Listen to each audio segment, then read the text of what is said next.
నమస్కారం. నేను మెరుగు Sridhar. Please like, subscribe political link. దయచేసి సబ్స్క్రైబ్ చేసుకోండి. సబ్స్క్రైబ్ చాలా మంది చేసుకోవట్లేదు, కానీ వాచ్ అవర్స్ వస్తున్నాయి. కర్ణాటకలో సిద్ధరామయ్యకు ముడా స్కామ్ తలనొప్పిగా మారింది.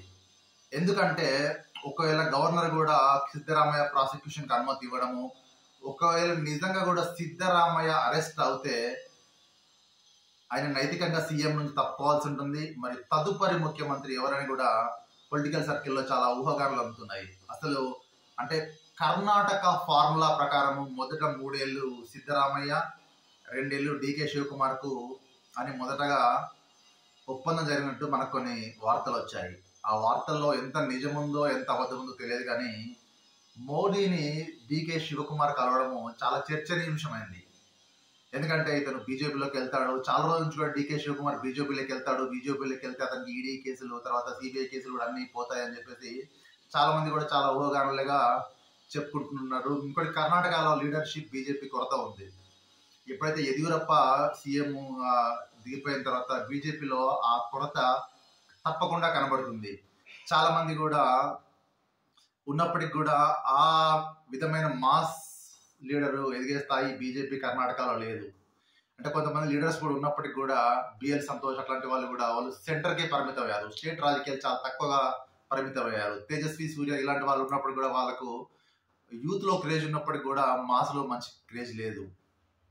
ఇంకొక విషయం ఏంటంటే, డీకే శివకుమార్ తన 50 మంది తన వర్గం ఉంది, తన వర్గం ఎమ్మెల్యేతో కలిసిపోతాడు బీజేపీలో అని చాలా సర్కిల్స్ వినబడుతున్నాయి. కానీ నిన్న హఠాత్తుగా ఒక పరిణామం జరిగింది. యుఎస్ లో ఉన్న రాహుల్ గాంధీని, శామ్ పిట్రోడాను డీకే శివకుమార్ కలిశాడు. అంటే దీన్ని బట్టి డీకే శివకుమార్ 2 సైడ్స్ గేమ్ ఆడుతున్నాడు. ఒకవైపు అధిష్టానాన్ని బెదిరిస్తూనే ఇంకోవైపు తన ఎత్తుగడలు తను వేసుకుంటున్నాడు. నిన్న కూడా ఒక మంత్రి మాట్లాడుతూ ఎంబీ పాటిల్ నుంచి సీనియర్ ఎవరు లేరు అని అంటున్నాడు. అంటే ఎంబీ పాటిల్ కూడా సీఎం రేస్లో ఉన్నట్టు ఉండకనే అతను చెప్పాడు. ఇంకొక ఖచ్చితంగా తెలుసుకోవాల్సిన విషయం ఏంటంటే, ఖర్గే కూడా తన చిరకాల కోలిక తనకు రాకపోయింది, అట్లీస్ట్ తన కుమారునైనా సీఎంగా పెట్టాలని ఖర్గే కూడా తన వంతు ప్రయత్నాలు ప్రియాంక ఖర్గేను ముందుంచి నడుపుతున్నాడు. కానీ ఎప్పటి నుంచి 2 సార్లు పిసిసి అధ్యక్షుడిగా ఉన్నటువంటి పరమేశ్వర కూడా నేను దళిత సామాజిక వర్గం నుంచి కూడా సీఎంగా ఉండాలని ఆయన కోరుకుంటున్నాడు. తర్వాత అదే దళిత సామాజిక వర్గం నుంచి బెళగావి నుంచి ఉన్నట్టు మంత్రి సతీష్ జార్కిహోలీ కూడా నేనే సీఎంగా ఉండాలని సిద్ధరామయ్య కోరుకుంటున్నాడు, అతను కోరుకుంటున్నాడు. ఎందుకంటే ఒకవేళ సిద్ధరామయ్య కనుక దిగిపోవాల్సి వస్తే ముడా స్కామ్ లో సతీష్ జార్కిహోలీని ముందు పెట్టాలని సిద్ధరామయ్య ప్రయత్నంగా ఉంది. ఎప్పుడు కూడా మీరు గుర్తుపెట్టుకోండి, కాంగ్రెస్ అధిష్టానం రెబల్ గా ఉంటే మాత్రం ఎప్పుడు కాంగ్రెస్ అధిష్టానం వారికి తప్పకుండా చేయిస్తుంది. మనం ఎన్నో సందర్భాల్లో చూసాము. ఇక్కడ ఆంధ్రప్రదేశ్ లో అప్పుడు రాజశేఖర రెడ్డి చనిపోయినప్పుడు కూడా ఎన్నో సంతకాలు పెట్టినప్పుడు జగన్ ముఖ్యమంత్రిని చేయలేదు. అధిష్టానం విధేయుడిగా ఉన్నటువంటి రోష ఏం చేసింది? అది అంటే కాంగ్రెస్ ఎప్పుడు కూడా దూకుడుగా దుందుడుగా చేస్తే కాంగ్రెస్ ఎప్పుడు గ్రహించదు.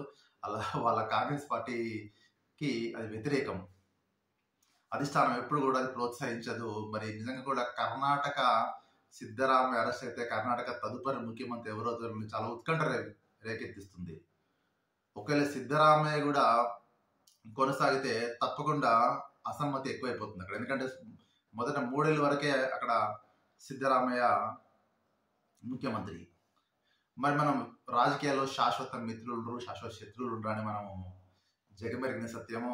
రాక్షసంగా జనాలను క్రీడలు రాక్షస జనాల క్రీడ అంటారు ఒకసారి, కొన్నిసార్లు కూడా. మరి ఇది జనాలకు వచ్చే ఒరిగేది ఏమీ లేదు. వాళ్ళకి ఇంటర్నల్ కొట్టుకుంటే అభివృద్ధి ఆగిపోతుంది, ప్రజల సమస్యలు గాలిన పడేస్తారు.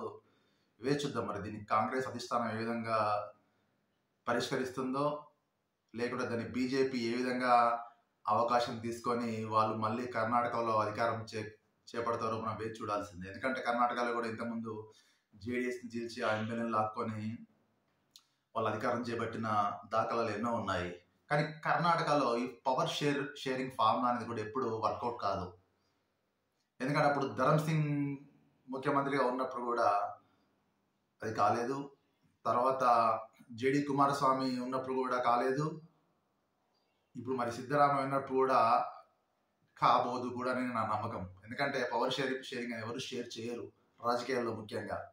ఇవే చూద్దాం మరి ఎలాంటి నిర్ణయాలు కర్ణాటక జరగబోతున్నాయో మనం వేచి చూడాల్సిందే. ధన్యవాదాలు.